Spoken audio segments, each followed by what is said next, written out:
दोस्तों, राजा विक्रमादित्य अक्सर रात में वेश बदलकर अपनी प्रजा के हालात जानने निकलते थे। वह अपने सच्चे प्रेम से भरे दिल के साथ सड़कों पर घूमते थे। एक रात जब वह अमृत बेला में घूमते हुए शहर के चक्कर लगा रहे थे, उन्होंने देखा कि एक युवा लकड़हारा एक पेड़ पर चढ़ रहा है। उसकी आंखों में जीवन की आशा और मेहनत की चमक थी।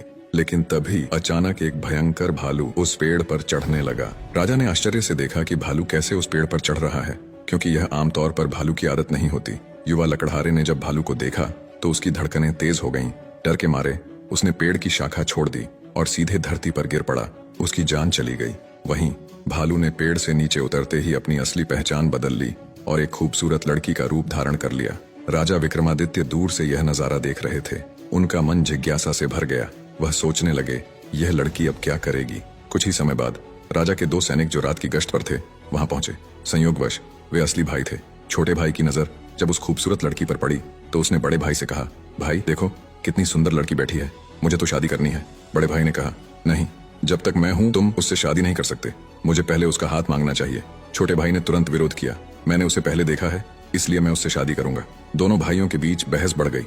अंततः बड़े भाई ने सुझाव दिया, हम क्यों ना उससे पूछें, जो भी उसे पसंद आएगा वह उससे शादी कर लेगा। जब दोनों भाई उस खूबसूरत लड़की के पास पहुंचे, बड़े भाई ने पूछा, हे सुंदरी, तुम कौन हो और यहाँ क्या कर रही हो। लड़की ने जवाब दिया, मैं पास के गांव में रहती हूँ और अपने पति की खोज में इस जंगल में घूम रही हूँ। छोटे भाई ने पूछा, तुम्हारा पति कहाँ है, अगर तुम चाहती हो तो हम तुम्हारी मदद कर सकते हैं। लड़की ने मुस्कुराते हुए कहा, मैं अभी अविवाहित हूँ और एक योग्य व्यक्ति की खोज में हूँ। छोटे भाई ने गर्व से कहा, हम दोनों भाई अभी अविवाहित हैं, तुम चाहो तो किसी एक से शादी कर सकती हो। लड़की ने एक शर्त रखी, मैं उससे ही शादी करूंगी जो तुम दोनों में से सबसे बहादुर और शक्तिशाली होगा। ये सुनकर दोनों भाइयों में लड़ाई शुरू हो गई। अपनी बहादुरी साबित करने के लिए उन्होंने अपनी तलवारें निकाली और एक दूसरे को घातक चोटें पहुंचाईं। अंततः दोनों भाइयों ने एक दूसरे को मार डाला और लड़की ने खौफनाक तरीके से हंसते हुए एक दिशा में चलना शुरू किया। राजा विक्रमादित्य जो दूर से यह सब देख रहे थे, एक कदम और बढ़ते हुए उस लड़की का पीछा करने लगे। लेकिन इस घटना ने उनकी सोचने की शक्ति को जकड़ लिया। सूरज की किरणें धीरे धीरे चमकने लगीं, पर राजा विक्रमादित्य अपनी भूख और प्यास को भूल चुके थे। उनकी जिज्ञासा उस रहस्यमयी लड़की के बारे में जानने की थी।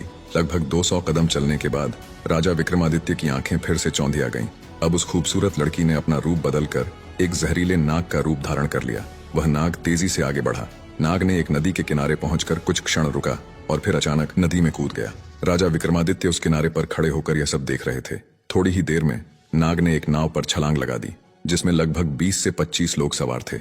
जैसे ही नाग ने नाव में प्रवेश किया, वहां अफरा तफरी मच गई। लोग अपनी जान बचाने के लिए नदी में कूद पड़े। जो तैरना जानते थे वे तैरकर किनारे तक पहुंच गए और जो नहीं जानते थे वे डूब कर मर गए। कुछ समय बाद नाग फिर से नदी से बाहर आया और नदी के किनारे चलने लगा। विक्रमादित्य ने उस नाग का पीछा करना जारी रखा। कुछ दूर जाने के बाद राजा विक्रमादित्य ने फिर से देखा कि वह नाग एक वृद्ध ब्राह्मण के रूप में बदल गया है। राजा ने सोचा, अब यह सही समय है इस रहस्यमय प्राणी से जानकारी प्राप्त करने का। विक्रमादित्य तेज कदमों से उस ब्राह्मण के पास पहुंचे और हाथ जोड़कर नमस्कार किया। वृद्ध ब्राह्मण ने भी हाथ उठाकर अभिवादन स्वीकार किया और आशीर्वाद दिया। राजा विक्रमादित्य ने वृद्ध ब्राह्मण से पूछा, हे ब्राह्मण देव, तुम कौन हो। ब्राह्मण ने निराशा से कहा, क्या तुम नहीं देख सकते, मैं एक ब्राह्मण हूँ। राजा ने फिर से कहा, तुम झूठ बोल रहे हो, तुम ब्राह्मण नहीं हो, है ना। ब्राह्मण ने चिढ़ते हुए कहा, फिर तुम मुझे बताओ मैं कौन हूँ। राजा ने कहा, तुम वह नहीं हो जो तुम दिखते हो। ब्राह्मण ने उत्तर दिया, जो भी मैं हूँ तुम्हें उससे क्या मतलब, तुम अपने काम से काम रखो और अपनी राह देखो। राजा विक्रमादित्य ने दृढ़ता से कहा, मैं तुम्हें बिना सच जाने नहीं छोड़ सकता, तुम्हें सच बताना ही होगा। ब्राह्मण ने फिर कहा, मैंने तुमसे कहा ना कि मैं एक ब्राह्मण हूँ। राजा ने कहा, तुम मुझसे झूठ नहीं बोल सकते, मैंने तुम्हें तब से देखा है जब तुमने लकड़हारे को मार डाला था। फिर तुमने एक सुंदर लड़की का रूप धारण किया और उन दो सैनिकों को एक दूसरे को मारने पर मजबूर किया। फिर तुम जहरीले नाग में बदल गए और नदी में कूद पड़े। तुमने नाव पर सवार लोगों में अफरा तफरी मचाई। अब तुम एक वृद्ध ब्राह्मण के रूप में हो। सच सच बताओ, तुम कौन हो। राजा विक्रमादित्य की बातें सुनकर ब्राह्मण ने कहा, अगर मैं नहीं बताऊं तो तुम क्या करोगे। राजा ने अपनी तलवार निकालते हुए कहा, तब तैयार हो जाओ मरने के लिए। तुम्हें नहीं पता कि यह विक्रमादित्य की नगरी है। तुम इतने लोगों की जान लेकर इस पवित्र राजा के राज्य में जीवित नहीं रह सकते। अब सच्चाई बताओ। ब्राह्मण ने राजा की इस प्रशंसा पर जोर से हंसते हुए कहा, मुझे पता है कि यह शहर सम्राट विक्रमादित्य का है और तुम वही विश्व प्रसिद्ध सम्राट हो। फिर भी एक बात जान लो, तुम मुझे नहीं मार सकते। एक दिन आएगा जब मैं तुम्हें मरने पर मजबूर कर दूंगा। राजा विक्रमादित्य उसकी बातों को सोचने लगे। जो इस भेष में भी मुझे पहचानता है वह साधारण व्यक्ति नहीं हो सकता। फिर उन्होंने थोड़ी विनम्रता दिखाई और कहा, अब जब तुमने मुझे पहचान लिया है, कृपया मुझे बताओ कि तुम सच में कौन हो। ब्राह्मण ने कहा, तुम एक राजा हो और राजहट पर अड़े हुए हो, इसलिए मुझे तुम्हें सारी बातें बतानी पड़ेगी, मगर तुम मेरी बातों में विश्वास नहीं करोगे, इसलिए सबसे पहले मुझे तुम्हें बताना होगा कि मैं कौन हूँ। तो हे राजा, ब्राह्मण ने कहना शुरू किया, अब ध्यान से सुनो कि मैं कौन हूँ और तुम्हारी राजधानी में क्यों आया हूँ। मेरा नाम काल है। तुम जानते हो कि इस दुनिया में जन्म लेने वाले सभी जीवों की मृत्यु निश्चित है, इसलिए इस भूमि को मृत्यु लोक भी कहा जाता है। जब कोई जीव माँ के गर्भ में आता है तो सब कुछ बनने के बाद आत्मा उसमें प्रवेश करती है और जीवन जागृत होता है। इसी समय उसके मृत्यु का समय, स्थान और परिस्थितियां भी सृष्टिकर्ता द्वारा निर्धारित की जाती हैं। हे राजा, ब्राह्मण ने आगे कहा, तुम जानते हो कि चित्रगुप्त हर जीव की जीवन और मृत्यु का रिकॉर्ड रखते हैं। जब किसी जीव की मृत्यु का समय आता है तो वह धर्मराज को सूचित करते हैं। अब चूंकि सभी जीवों की मृत्यु और मुक्ति का विभाग भगवान शिव के पास है, इसलिए धर्मराज भगवान शिव से अनुमति मांगते हैं कि उस जीव को मृत्यु दी जाए। जब भगवान शिव अनुमति देते हैं तो धर्मराज मुझसे यानी काल से कहते हैं कि जाओ और उस व्यक्ति की जान ले लो, तब मैं इस मृत्यु लोक में आता हूँ। ब्राह्मण ने अपनी बातें जारी रखी, मुझे पता होता है कि कौन जीव कब, कहाँ और किन परिस्थितियों में मरेगा। मैं उस जीव को निश्चित स्थान पर निश्चित समय पर पहुंचाता हूँ जहाँ उसकी मृत्यु लिखी गई होती है। मैं वही परिस्थितियां और स्थिति बनाता हूँ। हे राजा, ब्राह्मण ने कहा, मैंने उस लकड़हारे को नहीं मारा। राजा विक्रमादित्य ने कहा, तुम फिर से झूठ बोल रहे हो। मैंने अपनी आंखों से देखा कि तुम उस लकड़हारे की मृत्यु का कारण बने। ब्राह्मण ने कहा, बिल्कुल, मैं कारण बनता हूँ, लेकिन भौतिक लोग सोचते हैं कि लकड़हारा पेड़ से गिरकर मर गया और फिर मुझे धर्मराज के आदेश का पालन करना होता है। उसकी मृत्यु पेड़ से गिरने के कारण लिखी गई थी, इसलिए मैंने एक रूप धारण किया और वही परिस्थितियां उत्पन्न की ताकि वह उस घटना का शिकार हो जाए। सोचो, ब्राह्मण ने समझाया, अगर मैं असली रिच होता तो क्या वह कभी पेड़ पर चढ़ पाता? वह कभी नहीं चढ़ सकता था, लेकिन मैं वहां था और मेरे लिए कुछ भी असंभव नहीं है। अगर हम उन सैनिक भाइयों की बात करें तो मैंने उन्हें भी नहीं मारा, क्योंकि उनकी मृत्यु एक दूसरे के हाथों लिखी गई थी। इसलिए मैंने उनके लिए एक सुंदर लड़की का रूप धारण किया। नाव में जो कुछ लोगों की मृत्यु डूबने के कारण हुई, उनकी मृत्यु भी इसी तरह लिखी गई थी। इसके लिए मुझे भयानक नाग का रूप धारण करना पड़ा और उस नाव में जाना पड़ा।